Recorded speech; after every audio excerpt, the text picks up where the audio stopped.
T'as vu? Il y a les votations le 13 juin. Et t'as besoin de lire le journal pour savoir ça?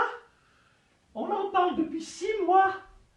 Et puis il y a des panneaux dans tous les champs autour de chez nous. Ben, on parle de beaucoup de choses. Et des choses dont on parle pas beaucoup. En tout cas. Parce que loi Covid, elle nous permet d'être tous vaccinés gratuitement et de régler tous les problèmes. Ben oui, c'est vrai, quand t'as eu ta dose de thérapie génique, ben si t'es mort, t'as plus de problème. Puis si t'es transformé en légume biogénique, ben les problèmes, tu risques fort plus trop d'en avoir conscience. Et quand tu dis que le vaccin c'est gratuit, ça veut dire quoi gratuit? Que c'est pas nous qui payons, c'est nos impôts, c'est ça? Non mais t'exagères. Hein, ce vaccin va nous permettre de revoyager. Ça fait 1 année qu'on s'emmerde là comme 2 rats panés au coin de notre table dans ce misérable appartement. Ah, on s'emmerde! Oui, on s'emmerde. On s'emmerde! Oui. Tu verras quand je vais arrêter de te faire à manger, comme on s'emmerdera moins. Oui, bon, ça va, hein.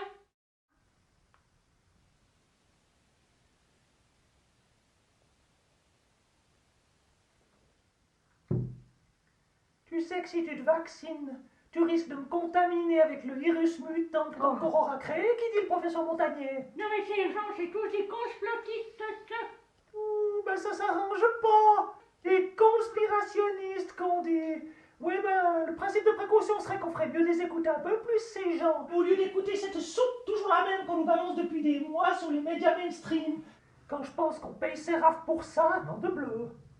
Eh ben moi, le principe de précaution, c'est de se faire vacciner. Ah non!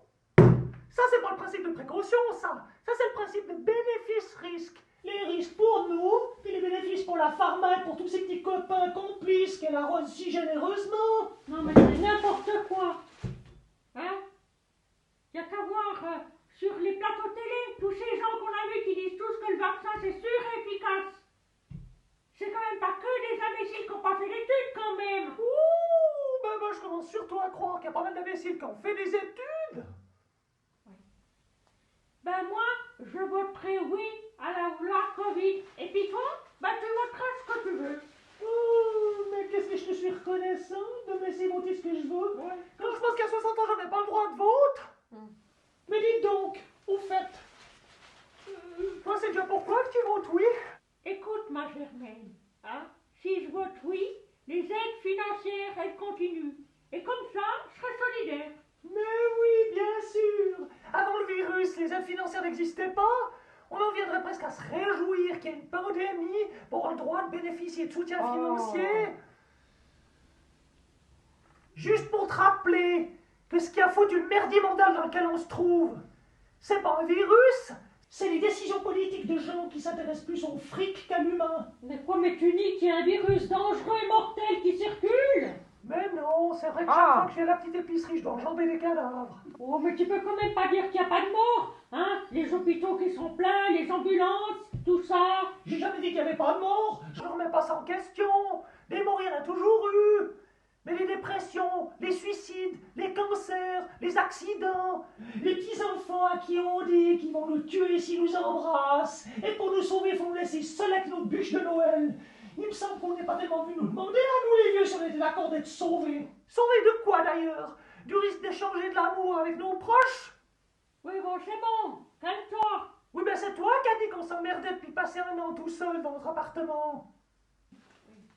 Pour une fois qu'il y a un virus qui touche le monde entier plutôt que seulement ceux qui crèvent de faim à l'autre bout de la planète, alors là on a l'impression d'avoir inventé la solidarité en forçant tout le monde, comme dans certains pays, à recevoir des gommettes s'ils font tout ce que le gouvernement veut qu'ils fassent. Des gommettes? Ben oui, comme notre petit Jérôme à l'école primaire. Chaque fois qu'il fait quelque chose qui plaît à la maîtresse, il reçoit une gommette. Ah. Tiens, ça me donne une idée, ça. Oui. Pour t'habituer à ce qui risque d'arriver si tu votes oui le 13 juin, je vais commencer ce régime avec toi dès demain. Si tu ranges pas ta vaisselle après le repas, c'est une gommette en moins. Elle est fou. Si tu relèves pas la lunette des WC en pissant debout, c'est 10 gommettes en moins. Puis si tu ronfles la nuit, c'est 20 gommettes en moins. Tu veux que je continue à t'exposer le programme? Écoute, tu fais ce que tu veux, hein? Tu peux te les garder, tes gommettes. D'ailleurs, là, ça représente quoi, une gommette? Mais justement, tu vas beaucoup apprécier. Une gommette égale un dessert. Chaque fois que tu perds une gommette, je te prive d'un dessert, et quand il n'y a plus de dessert, ben, je te prive de repas. Et puis qui c'est qui décide? Ben c'est moi. C'est moi le gouvernement. Quand tu m'as épousé il y a 60 ans, t'as aussi voté oui. Non mais ça va pas, t'es folle? Et puis si t'es pas d'accord, et que tu cherches à faire savoir à qui que ce soit, je fais comme la plupart des médias mainstream et comme certains réseaux sociaux, je te censure.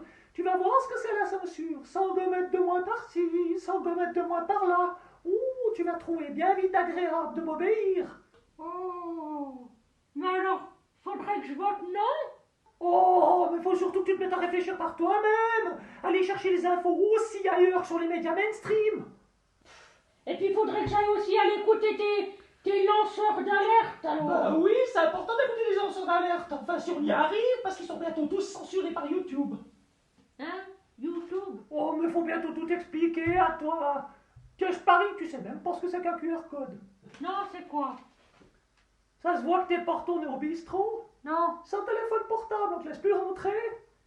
Et en cas de oui à la loi Covid, ça risque de durer 10 ans. Non. Si, je t'avais bien dit que le régime était en marche.